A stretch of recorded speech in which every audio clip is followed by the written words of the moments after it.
Alhamdulillahilladzi as'ada qawalibal asfiya bil mujahadah wa as'ada qulubal awliya bil musyahadah wa halla alsinatal mu'minina bizikri wa jalla khawatiral arifina bil fikri wa harasa sawadal ibadi anil fasadi wa habasa muradaz zuhadi ala ta'at wassalatu wassalamu ala rasulillah sayyidil awwalina wal akhirin nabiyina wa syafi'ina Muhammadin wa ala alihi wa sahbihi wa man sara ala tariqihi ila yaumiddin, amma ba'd. Alhamdulillah, segala puji bagi Allah Subhanahu wa ta'ala yang telah meninggikan kedudukan nurani orang-orang yang senantiasa mensucikan jiwa di hadapan Allah dengan terus melakukan al-mujahadah. Mujahadah, berjuang untuk melawan diri sendiri. Dan Allah yang telah membahagiakan qalbu para aulia, kekasih-kekasih Allah, dengan menyaksikan berbagai macam rahasia di dalam kehidupan kita.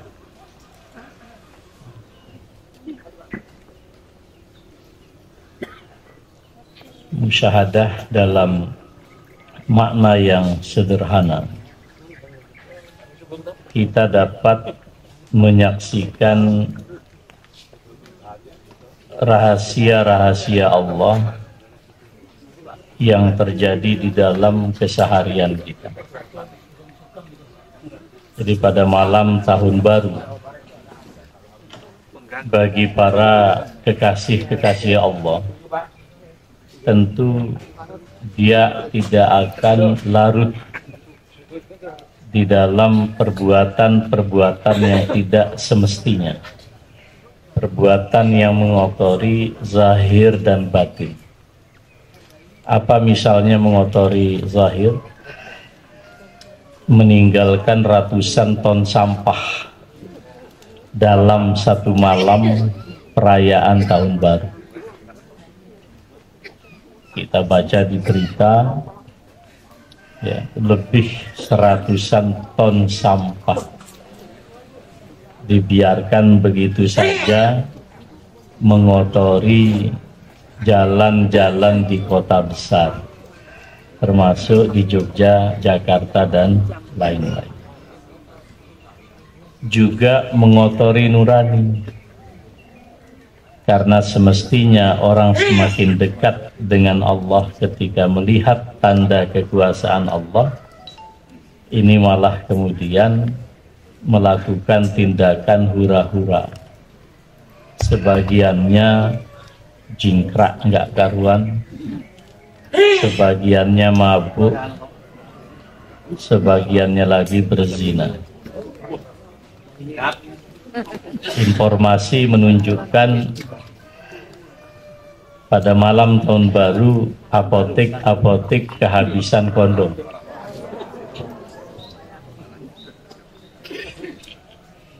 Jadi saudara sekalian yang saya muliakan, ini yang dimaksud. Kita harus bersyukur. Dalam suasana seperti ini, as-sa'ada qawalibal asfiya, ada sebagian orang di antara hamba-hambanya yang justru dibuat oleh Allah semakin menapak tinggi dalam derajat nurani dan spiritualitasnya. Alhamdulillah, jangan sampai tidak merayakan tahun baru alasannya karena asam urat. Jangan sampai tidak merayakan tahun baru alasannya apa? Bukan yang sejatinya dia ingin meninggalkan. Cucunya tidak ngajak. Tidak ada yang menemani.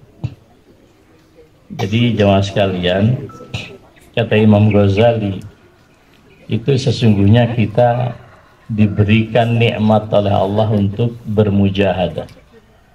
Walladzina jahadu fina lanahdiyannahum syubulana. Bukan lagi kita menghadapi peperangan dengan para musuh yang menggunakan senjata, tetapi sanggup menundukkan diri kita. Dan inilah tabiat orang-orang yang diberikan karunia oleh Allah untuk dapat melihat hakikat.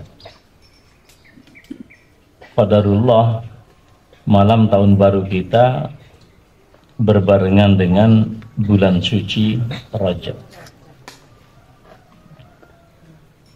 Jadi kalau pada tanggal 1 Januari kok kita ingat kita masuk ke tahun ke bulan baru, yaitu bulan yang disucikan oleh Allah. Dari 12 bulan yang diciptakan sejak diciptakannya langit dan bumi, telah ditentukan 4 bulan. Dan bulan itu dikategorikan sebagai bulan suci. Itu artinya Allah membuka tabir, membuka tutup pada mata qalbu dan nurani kita. Begitu juga bila mana orang dapat melalui hari dan malamnya seperti itu bizikri, dengan berzikir. Maka di antara para sahabat, ya, meskipun sebagian ahli hadis mengatakan ucapan mereka ini dikatakan lemah di dalam periwayatan, tetapi sebagian mereka mengucapkan doa. Misalnya para sahabat mereka mengatakan, Allahumma adkhilhu alaina bil amni wal iman. Ya Allah, datangkan bulan atau tahun yang baru ini dengan keamanan dan keimanan. Bisalami wal Islam. Datangkan dia dengan kedamaian, kebahagiaan dan keislaman. Kemudian juga warahmatim minar rahman. Datangkan dia kepada kami dengan penuh rahmat dari Allah yang Maha Pengasih, wahirzin minasyaitan. Dan juga datangkan tahun yang baru ini dengan penjagaan dari setan. Nah, kalau tahun baru saja sudah mabuk, berarti sudah tidak seperti doa itu. Jadi nggak usah dihafal bahasa Arabnya, hafal saja bahasa Indonesia. Di kalangan para sahabat mereka berdoa bila mana mereka memasuki tahun atau bulan yang baru. Allahumma adkhilhu alaina bil amni wal iman wa bis salami wal islam wa rahmatin minar rahman wa hirzim minasy syaitan. Datangkan dia kepada kami ya Allah dengan penuh keamanan dan keimanan, penuh kedamaian, kebahagiaan dan Islam, penuh dengan rahmat dari Allah serta perlindungan dari setan. Nah, itu yang diucapkan oleh para sahabat. Sehingga ketika orang menghadapi pergantian suasana seperti itu, yang hadir kemudian Allah Subhanahu wa ta'ala. Ada juga orang-orang yang senantiasa diberikan karunia untuk selalu bertafakkur. Inna fi khalqis samawati wal ardi wa ikhtilafil laili wan nahar la ayatin liulil albab alladzina yazkuruna Allah qiyaman wa qu'udan wa ala junubihim wa yatafakkaruna fi khalqis samawati wal ardi rabbana ma khalaqta hadza batila. Mereka bertafakur. Mengapa bertafakur? Kita tidak mempersoalkan pergantian tahun, karena itu ayat Allah. Pergantian tahun yang diawali dengan bulan Januari itu akibat daripada peredaran matahari. Dan perubahan tahun dengan kalender Hijriyah yang menggunakan Muharram sebagai patokan bulan pertama itu juga sebagai konsekuensi daripada peredaran bulan. Nah, tentang kedua benda langit ini Rasulullah sallallahu alaihi wasallam, inna syamsa wal qamara ayatani min ayatillah. Sesungguhnya matahari dan bulan dua tanda di antara tanda-tanda kebesaran Allah. La yakhsifani li mauti ahadin wala li hayatihi. Ketika satu di antara keduanya atau kedua-duanya mengalami gerhana, itu bukan karena seseorang itu hidup atau mati. Fa idza ra'aitumuhu, jika engkau melihat tanda kekuasaan Allah itu, fakabbiru, banyaklah bertakbir, wasallu, banyaklah menunaikan sholat, watasaddaqu, banyaklah kalian bersedekah. Nah, itu yang dikatakan oleh Allah. Jadi pergantian tahun itu bagian daripada kekuasaan Allah. Bagaimana mungkin ketika terjadi suatu peristiwa kekuasaan Allah kemudian dilalui dengan cara-cara yang melalaikan? Nah, itu kan tidak masuk akal. Jadi kita bertafakur. Nah, yang pasti malam itu kita terganggu tidur. Karena di utara ini banyak kafe, kedebak itu suaranya kayak begitu. Nah, jadi, dan saya yakin sebagian besarnya itu juga umat Islam. Sebagian besarnya umat Islam. Nah, jadi saudara sekalian yang saya muliakan, ya disinilah kita bersyukur kepada Allah. Allah memberikan kita karunia ya, untuk kemudian bisa justru kita bersyukur, berzikir, kemudian juga bertafakur. Nah, mudah-mudahan kita saling terus mengingatkan. Nah, jemaah sekalian yang saya muliakan, rahimani wa rahimakumullah tabaraka wa ta'ala. Para ulama kita tidak bosan mengingatkan, ya, tidak bosan mengingatkan kita semua. Para ulama kita mengajarkan tentang bagaimana kita ma'rifatun nafsi, mengetahui tentang hakikat diri kita. Semua orang selalu bercita-cita dipanggil oleh Allah ketika mengakhiri hayatnya. Ya ayyatuhan nafsul mutmainnah, irji'i ila rabbiki radiyatan mardiyah, fadkhuli fi ibadi wadkhuli jannati. Wahai jiwa yang damai, wahai jiwa yang tenang, ya ayyatuhan nafsul mutmainnah, pulanglah kepada Allah Rabbmu dalam keadaan ridha dan diridhai. Fadkhuli fi ibadi, masuklah ke dalam golongan hamba-hambaku, wadkhuli jannati, dan masuklah engkau ke dalam surgaku.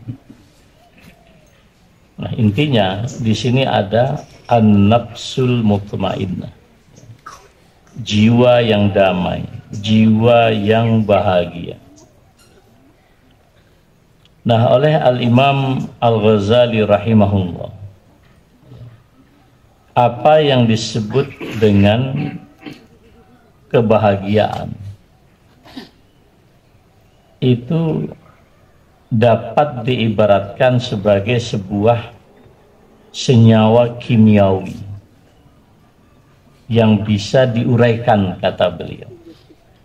Jadi Pak Jafnan sebagai seorang sarjana kimia, dia paham betul kalau di hadapan kita ada suguhan yang terdiri dari berbagai macam makanan. Ada nasi, ada sayur, ada lauk pauk, ada minuman macam-macam itu. Itu zat yang terkandung di dalam makanan ini dan minuman itu bisa diuraikan secara sangat detail. Tidak ujuk-ujuk dia menjelma menjadi sebutir nasi. Dan seterusnya, dan seterusnya. Nah, jamaah sekalian yang saya muliakan, i'lam annal kimia al-zahiriyah la takunu fi khazainil awam. Untuk mengetahui senyawa kimia yang zahir saja seperti makanan, itu tidaklah dapat dijangkau oleh orang awam. Tidak semua kita, saya pun dalam kimia termasuk awam. Nah, ini saja kita tidak semua orang awam bisa menguraikan senyawa kimia. Jelas ini ada satu proses kimiawi. Itu saja tidak semua orang awam seperti kita dalam bidang ini mengetahui. Termasuk juga ketika kita berbicara tentang susunan apa yang ada di dalam diri kita. Ketika kita ingin menerjemahkan apa itu kebahagiaan, apakah dengan meletuskan mercon di malam 1 Januari? Atau kemudian jagungan kayak begitu, macam-macam itu, atau meninggalkan lebih 100 ton sampah di sepanjang jalan kota? Apa itu kebahagiaan? Itu dipertanyakan oleh para ulama. Oleh karena itu, apa kata mereka? La takunu illa fi khazainillahi tabaraka wa ta'ala. Itu tidak dapat dicari kecuali di dalam perbendaharaan Allah Subhanahu wa ta'ala. Maka di atas langit itu terdapat para malaikat. Di bumi Allah yang kita pijaki ini disimpan oleh Allah fi qulubil awliya'il arifin. Ada qalbu atau hati hamba-hamba Allah yang sangat dekat dan menjadi kekasihnya, dan mereka adalah orang-orang yang mengetahui siapa Tuhan yang sebetulnya. Saya kalau membaca ini jangan dipahami lalu saya bagian dari itu, enggak. Saya juga belajar. Fakullu man talaba hadhil kimia min ghairi hadratin nubuwah faqad akhta'at tariq. Maka siapapun di antara kita yang ingin mengetahui susunan kimiawi yang ada di dalam jiwa dan dirinya tanpa menghadirkan kenabian Muhammad sallallahu alaihi wasallam, maka sungguh dia telah salah jalan. Harus melalui ajaran baginda Rasulullah sallallahu alaihi wasallam.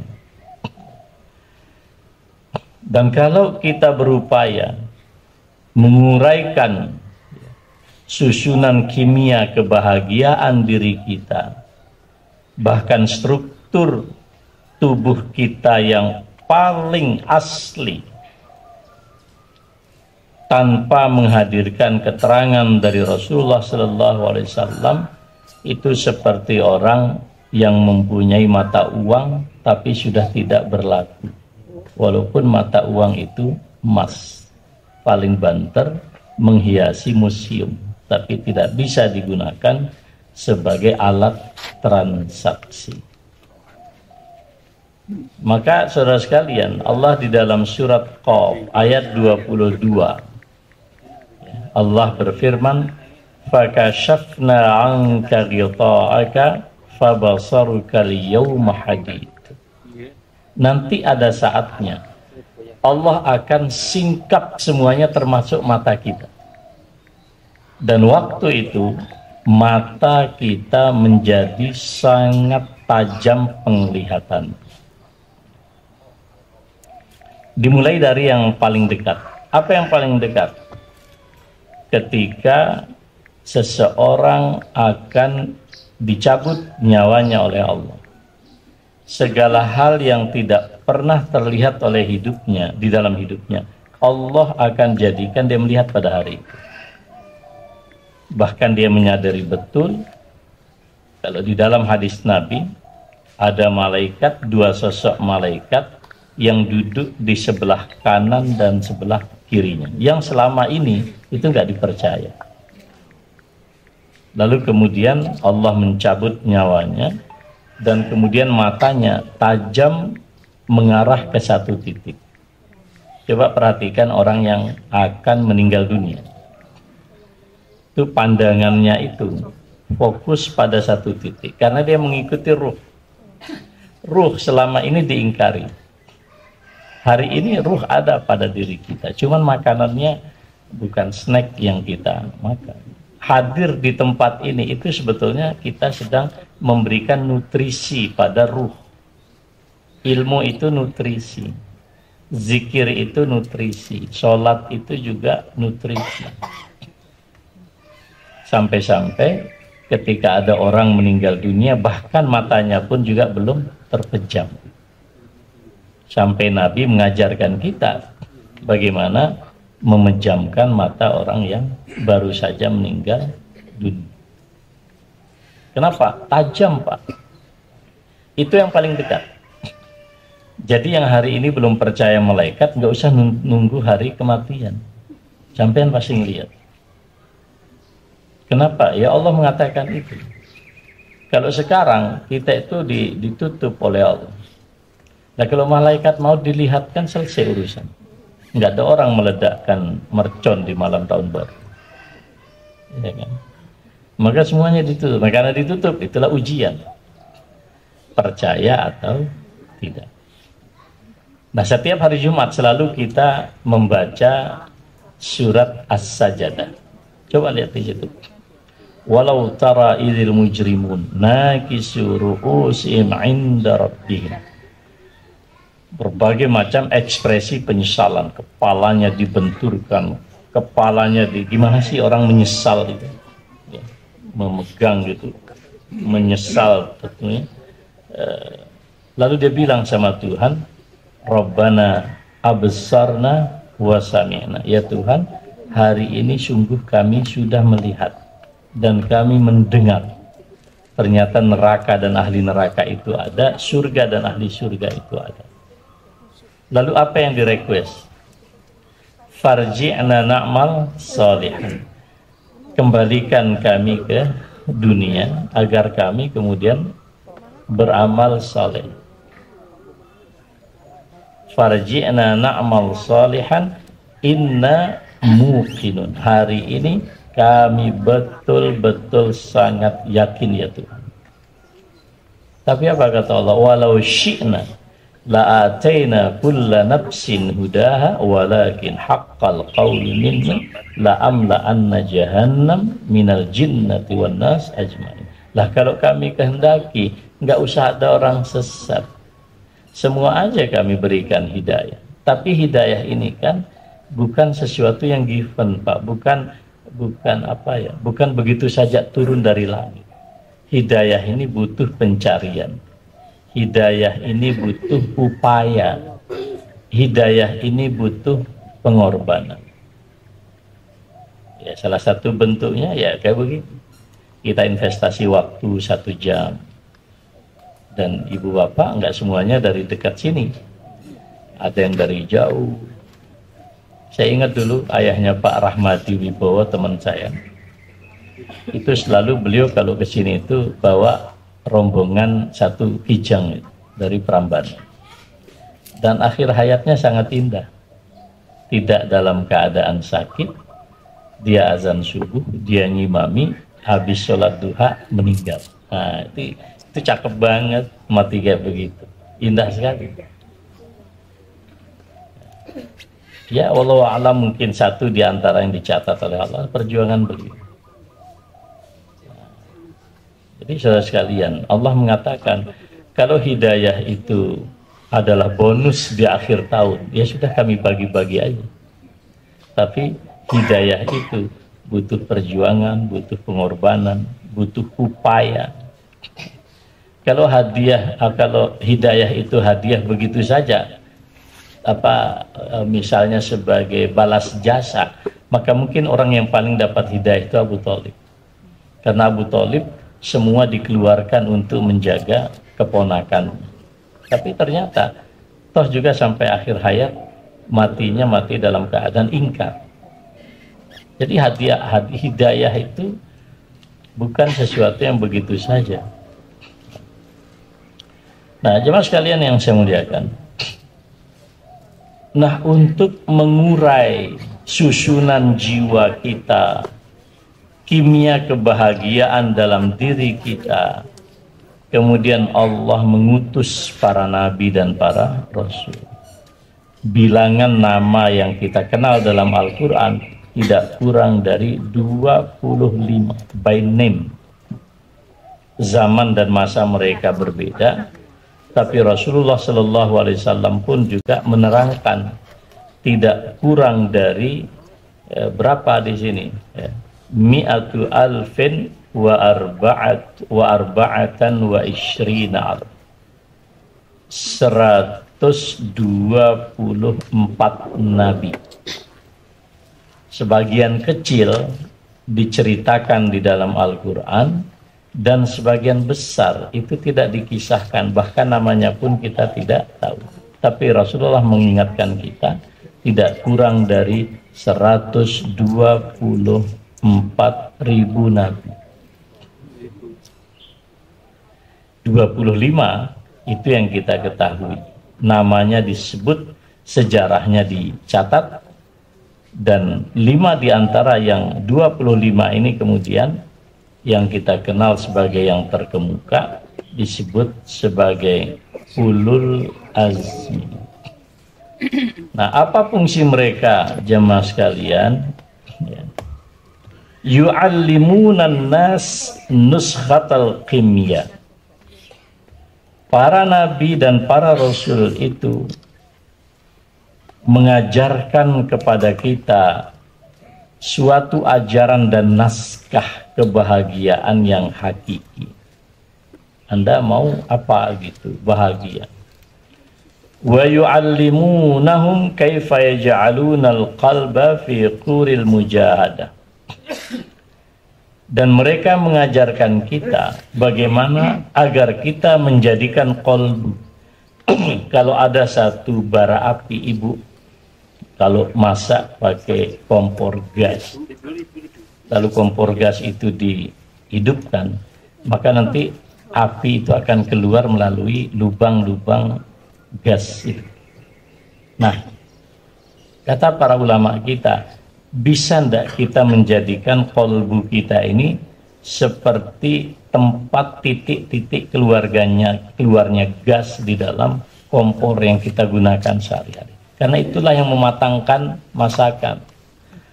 Buat apa punya gas 1 drum gitu, tapi tersumbat? Nggak mungkin bisa memasak, nggak mungkin bisa, ya apapun nggak bisa. Maka kata para ulama kita, letakkan kolbu kita ini seperti titik bara api, yang kemudian dengan bara api itu kita bisa masak air, masak makanan, goreng dan seterusnya itu. Wa kaifa yutahhirunal qalba minal akhlaqil mazmumah. Juga para nabi mengajarkan kita bagaimana membersihkan diri ini dari berbagai macam perangai yang dicela oleh Allah Subhanahu wa taala. Wa kaifa yu'addunahu li turuqis safa. Bagaimana kita memfungsikan hati ini di atas jalan kesucian. Ya bolehlah. Orang itu hidupnya itu kan macam-macamnya, tapi bisa nggak kita sekarang hidup ya kalau mau cari yang bersih betul ya nggak ada, karena memang ibaratnya dunia ini ya kayak begitu itu ya. Kemarin ada pemimpin dielu-elukan, sekarang juara 3 di dunia, kan repot juga. Juara 3 di dunia, akhirnya apa? Sekarang semua pengagumnya, pendukungnya itu menggugat. Emang enak jadi presiden, kelihatannya aja Bu enak, asli nggak enak. Kecuali orang betul-betul ingin mencari apa gitu, Allah. Jadi kita belum tentu loh Bu, termasuk saya. Gimana kita meletakkan qalbu kita ini dalam keruhnya air kehidupan, dalam suasana kotornya dunia ini, tapi coba kita mencari celah yang bersih. Saya sangat yakin dari sekian harta haram itu mesti ada yang halal. Saya sangat yakin itu. Dari sekian banyak kemunafikan dalam hidup, saya yakin masih ada orang-orang yang ikhlas. Ayolah kita cari di situ. Memang kolbu ini harus kita letakkan. Kalau salah meletakkan kolbu, nanti baper, hidupnya mesti jantungan. Iya benar. Ya kalau semua ibu pikirin, nggak ada urusan dipikirkan. Bupati yang jago sana, yang kalah sana, yang jenengan yang mumet.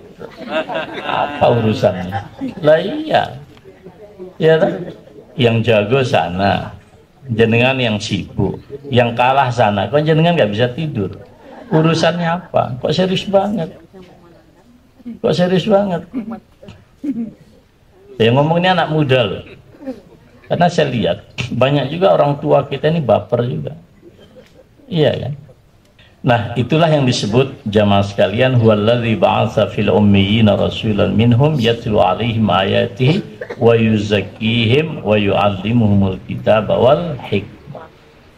Tugas Nabi ini membacakan ayat-ayat Allah. Quran kita bacakan. Ya sebagian tugas Nabi itu kita kerjakan. Ayat Allah kita sampaikan.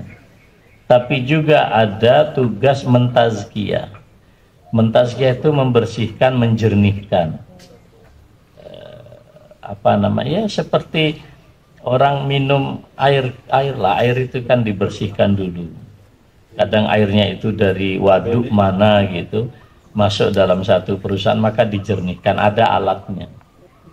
Tapi kalau hati kita kan tidak punya alat di Sarjito. Yang ada ya hemodialisa, tapi itu kan darah yang sifatnya fisik. Jadi tazkiyah ini tugas menjernihkan dari suasana air yang keruh juga tidak mudah. Apalagi kekeruhan itu kekeruhan batin. Kalau orang itu keruh darahnya itu kita bawa ke Sarjito, itu bisa sehat karena ada alat untuk membersihkan darah kotor. Tapi kalau yang kisruh, yang kotor, yang keruh ini jiwa, ini belum ada obatnya. Nah, kalau mau ikut para ulama, maka obatnya itu ya tazkiyatun nafsi. Ngaji ini sebetulnya kita hemodialisa batin. Ngaji. Habis ngaji biasanya kita tenang. Habis nanti berantem lagi, ngaji lagi gitu. Konflik lagi, ngaji lagi. Ya gitu Bu. Kita milih hari Jumat ini juga bukan tanpa pertimbangan, nggak semata-mata Jumat. Ya paling tidak ibadahnya digandakan, malaikat yang datang lebih banyak. Apalagi Jumatnya itu di bulan Rajab kayak begini nih. Ya datang sekali di Jumat pagi di bulan Rajab, beda dengan bulan yang Jumadal Akhir kemarin, beda. Ya. yutahiruhum minal akhlaqil mazmumah. Para nabi mensucikan mereka dari perangai yang dibenci oleh Allah dan dari sifat-sifat binatang. Wa yaj'al sifatil malaikah libasahum wa hulliyatahum. Lalu kemudian mereka diberikan pakaian-pakaian, dijadikan sifat-sifat malaikat itu sebagai pakaian dan perhiasan mereka. Wa maqsudu hadhil kimia anna kullama kana min sifatin naqsi yata'arra minhu wa kullu ma yakun min sifatil kamal yalbasu. Oleh karena itu, kalau kita berbicara kayak begini, kita berharap segala sifat-sifat yang tidak sepatutnya, tidak seyogyanya, ya, berbagai macam kekurangan di dalam kebersihan jiwa kita, kita harus berani membersihkan diri. Sebagaimana ketika kita membaca keterangan tentang sifat-sifat yang baik dan sempurna, kita jadikan itu sebagai pakaian kita. Wasirru hadhil qilmiyah an tarji' minad dunya ilallah. Dan satu rahasia yang paling pokok, kita harus siap sedia kembali kepada Allah. Kalau nggak siap kembali kepada Allah, berat Bu ngaji kayak begini, khususnya materi ini. Wa tabattal ilaihi tabtila. Siapa contohnya yang bertabatul? Tabatul itu Maryam. Maryam ketika difitnah sebagai seorang wanita pezina. Bagaimana mungkin engkau punya anak sementara tidak ada seorang laki-laki pun yang menyentuhmu? Dari sini dikatakan dia sebagai pezina. Bagaimana mungkin kau akan mengotori martabat keluarga? Solusi bagi beliau tidak menghiraukan itu semua, sudah kembali ke mihrab. Itu tabatul, ibadah kembali secara total kepada. Jadi sebelum kita kembali yang beneran, yang irji'i ila rabbiki radiyatan mardiyah itu, ya sekarang ini kita mengkondisikan diri untuk mau kembali. Jadi cirinya gampang aja Bu. Jenengan siap kembali kepada Allah itu, ya rajin ke diantaranya ke apa, halak ini namanya taman-taman surga. Apa taman-taman surga itu? Ya lingkaran-lingkaran ilmu, zikir. Ini mengingatkan kita. Jadi setiap hari ya ada waktu luang, sehat gitu. Dan biasanya orang tua harus banyak bergerak. Karena jenengan tidak bergerak ke ladang, ke sawah seperti dulu ibu saya dulu usia 75 itu bisa jalan masih 5 kilo jalan kaki. Karena dari desa ke desa sebelah itu kalau sudah maghrib nggak ada angkot. Nah ketika dilarang sama kakak saya, karena kasihan kan mau menjelang 80, kasihan banget itu, malah sakit. Entah pinggangnya sakit, entah lututnya sakit loh, malah sakit karena nggak bergerak. Nah jenengan bergeraknya itu ya berburu saja dari satu masjid ke masjid yang ya kalau dekat kayak di sini Bu Bardi, ke sini nggak usah pakai. Kalau saya ke Banteng pakai mobil tuh karena sok telat itu, jalan kaki tambah telat gitu. Jadi jalan kaki saja. Ya kalau ngajinya di Prambanan ya jangan jalan kaki. Nanti belum nyampe pengajian dah bubar. Jadi monggo selamat menikmati bulan Rajab ya. Yang amal ibadah kita dilipat gandakan oleh Allah. Ya saudara-saudara kita yang masih, kita anggap saja saudara-saudara kita sebagian itu masih dalam perjalanan mencari Allah. Jadi ya ibaratnya ya, jenengan ini sudah menemukan jalan. Mungkin sebagian orang kan macam-macam hambatan. Ya kita doakan semoga juga mereka bisa kembali, dan kita yang sudah kembali ini ya bisa tetap istiqomah. Ini saja sebagai awal kajian kita pada tahun yang baru ini. Sekali lagi mudah-mudahan Allah hadirkan 2025 dalam kehidupan kita dengan penuh keamanan, penuh keimanan, penuh kedamaian, ketentraman, kebahagiaan, dan Islam.